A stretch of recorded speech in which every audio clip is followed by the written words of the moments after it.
ঝালকাঠির রাজাপুরে ATN news ও দেশ রূপান্তর পত্রিকার ঝালকাঠি জেলা প্রতিনিধি সাংবাদিক মইনুল হক লিপুর উপর হামলাকারী মাদক কারবারিদের গ্রেফতার ও বিচারের দাবিতে মানববন্ধন কর্মসূচি পালন করেছে রাজাপুরের সাংবাদিক ও নাগরিক সমাজ।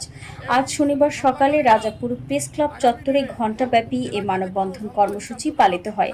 মানববন্ধনে বক্তব্য রাখেন ঝালকাঠি প্রেস ক্লাবের সভাপতি আক্কাস শিকদার, ঝালকাঠি টেলিভিশন জার্নালিস্ট অ্যাসোসিয়েশনের আহ্বায়ক আল আমিন তালুকদার, সদস্য সচিব অলোক সাহা, রাজাপুর প্রেস ক্লাবের সভাপতি মনিরুজ্জামান খান, উপজেলা যুবদলের আহ্বায়ক মাসুম বিল্লাহ পারভেজ সহ বিভিন্ন মিডিয়ায় কর্মরত সাংবাদিক ও স্থানীয়রা। আসামি এখন পর্যন্ত গ্রেপ্তার হয়নি। সাংবাদিকদের আসলে রাষ্ট্রের চতুর্থ স্তম্ভ বলা হয়। চারটি যদি খুঁটি ধরা হয় যে রাষ্ট্রের চতুর্থে দাঁড়িয়ে আছে, আমরা দেখতে পাচ্ছি না।